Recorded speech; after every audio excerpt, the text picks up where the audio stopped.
guys, it's Jurgis. Hope you're doing well. Beautiful day out here in the Midwest. Been outside, been working, been getting things ready, been building some things. So it's kind of nice to get away from inside, although I have a nice space here. But spring's coming, and I'm looking forward to being outside more. And maybe I could do some of these readings outside as well in the garden. We'll see. Chapter 10, last time we spoke, we ended with chapter 10. And the last sentence or so, Saint Theophan the Recluse and his spiritual life was talking about a subject which he wasn't planning to write to her, but he kind of felt that he was compelled to write the way he did last chapter. And he said that, no harm done. I wanted to write you anyways, not about this, but about what happened and what happens in the soul from the influence of the spirit by its binding with the soul. That will be for next time. And so today we'll talk about chapter 11, the influence of the spirit on the soul. I will take up where I left off, that is, with what happened to the soul as a result of its union with the spirit, which is from God. From this union, the entire soul was transformed from being an animal soul, which it is by nature, into a human soul, having those forces and actions indicated previously. But that is not the subject of our discussion now. The human soul, being such as has been described, displays aspirations above all this and rises a step further, because it is an inspired soul. Such inspirations are apparent in every aspect of the soul's life, the intellectual, active, and sensual. In the mental part, the yearning for the ideal in the soul appears from the actions of the spirit.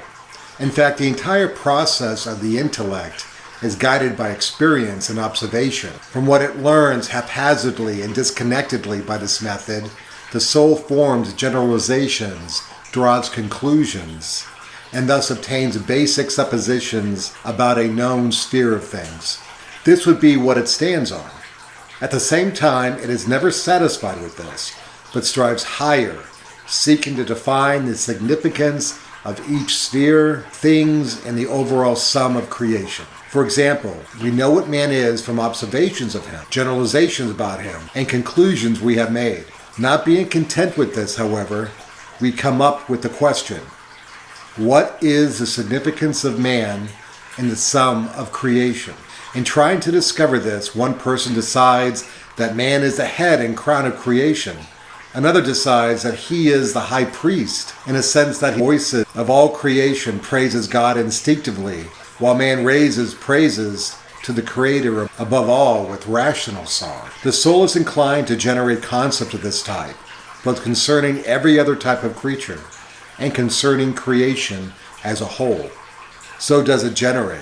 Whether these concepts correspond to reality or not is another question. But without a doubt, the soul is inclined to seek these concepts.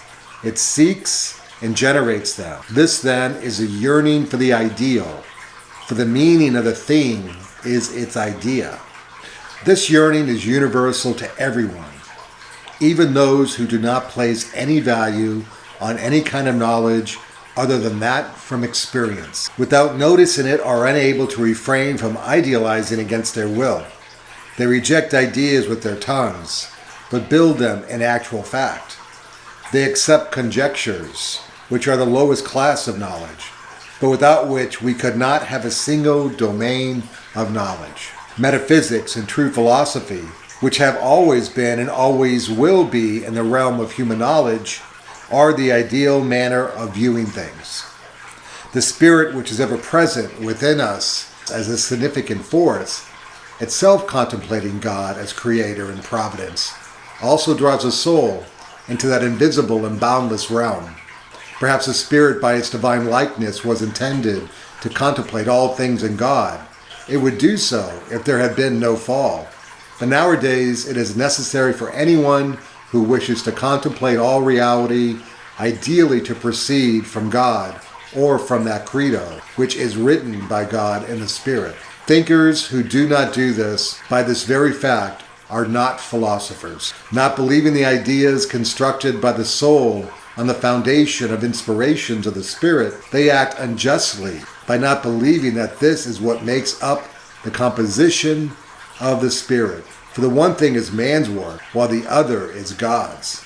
In the active part, it is from the action of the soul that there appears desire for and production of unselfish deeds or virtues. Or even higher than these, the yearning to become virtuous. Properly, the work of the soul in this part, the will, is the establishment of temporal living conditions for man, so that he will be well off. In fulfilling this function, the soul does everything according to the conviction that what is being done is either pleasant or beneficial or necessary for the living conditions which are being established. At the same time, it is not satisfied with this, but goes out of this domain and carries out deeds and undertakings, not at all because they are necessary, beneficial, or pleasant, but because they are good, virtuous, and just, striving toward them with all zeal, in spite of the fact that they contribute nothing toward temporal life and are even unpleasant for it. The misfortunes occur on account of them. In some people, such yearnings are manifested with such force that they sacrifice all comforts of life in order to live in renunciation of everything. Manifestations of these yearnings are everywhere, even outside of Christianity. Where do they come from? From the Spirit. The standard of the holy, virtuous, and righteous life is inscribed in the conscience. The soul, through binding with the Spirit and having received information about such a life, is drawn by its invisible beauty and majesty, and decides to introduce this life into its soul, its own life, and domain of deeds, transforming even this according to the requirements of such a life. And everyone is sympathetic towards such yearnings, although not everyone wholly gives himself over to them, but there is not a single human being who has not at some time or another devoted his labors and substance to deeds in such a spirit. In the sensual part of the soul, there appears a yearning and love for the beautiful. The proper work of this part is to perceive in the soul, through the senses, either its own pleasant or unpleasant condition, and influences from the outside, according to the measurement of gratification or non-gratification of mental corporal requirements. But we see in the realm of the senses, along with these mercenary senses, we will call them such, a number of selfless feelings, which arise completely apart from the gratification or non-gratification of requirements. They are feelings from delight in the beautiful. The eye does not want to tear itself away from the flower, and the ear does not want to tear itself away from the song, only because the one and the other are beautiful. Everyone arranges and decorates his living area in a certain way, because that way is more beautiful to him. We go for a walk and select a place for a single reason, that it is beautiful. Above all this is the enjoyment received from paintings, works of sculpture, music, and singing. And even higher than this, the enjoyment received from poetry. Works of fine art are delightful, not just for the beauty of outward form, but more particularly for the beauty of inward composition. The intellectual, contemplative beauty, ideal beauty. Where do such phenomena come from in the soul? These are visitors from another realm, from the realm of the Spirit. The Spirit, which knows God, naturally comprehends divine beauty and seeks to delight in it alone. The Spirit cannot definitively prove what divine beauty is, but by carrying within itself the design of it, it definitely proves what it is not, expressing its evidence by the fact that it is not satisfied by anything which is created. To contemplate of divine beauty, to partake of it and delight in it, is a requirement of the Spirit and is its life, the paradisal life. Having received information about divine beauty through its binding with the Spirit, the soul too follows in its steps, and comprehending divine beauty by means of its own mental image, it leaps with joy because within its realm it is presented with the reflection of that divine beauty, delights. Then itself devises and manufactures things in which it hopes to reflect it as is presented to it.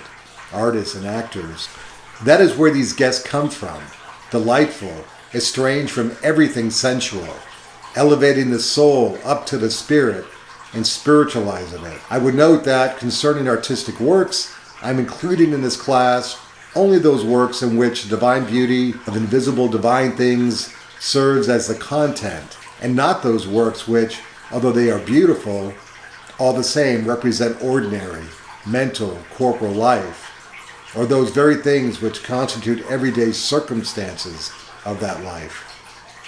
The soul seeks not only what is beautiful, being guided by the Spirit, but also the expression of the beautiful in beautiful forms of the invisible world, to where the Spirit by its actions beckons. So is the soul inspired by what the Spirit has given it, by being bound with it? I do not think that anything from this is difficult for you. I would ask, however, that you not just skim over what I have written, but that you examine it carefully and apply it to yourself. Is your soul inspired? After all, you are a singer and musician. Sometimes you and I will critique your view according to the procedures we've established as to what the fine arts represent. Well, I think based upon how I introduced my video today about my love for the garden, for beauty, because in essence I believe the garden is in our DNA from the original creation in which man was created in the garden by God to be in the garden with God.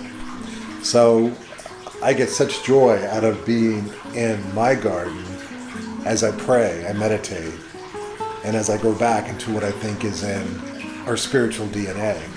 So I think I'll end this segment for now and ask that you contemplate this chapter. I think it's very meaningful, and see in terms of how the Spirit leads you, in terms of reflections on your life, and what is beautiful and what is divine, and what draws you to be satisfied in certain things that are divine, but in which things in which we do throughout the world that are creations or that are created don't seem to satisfy us in this Western world.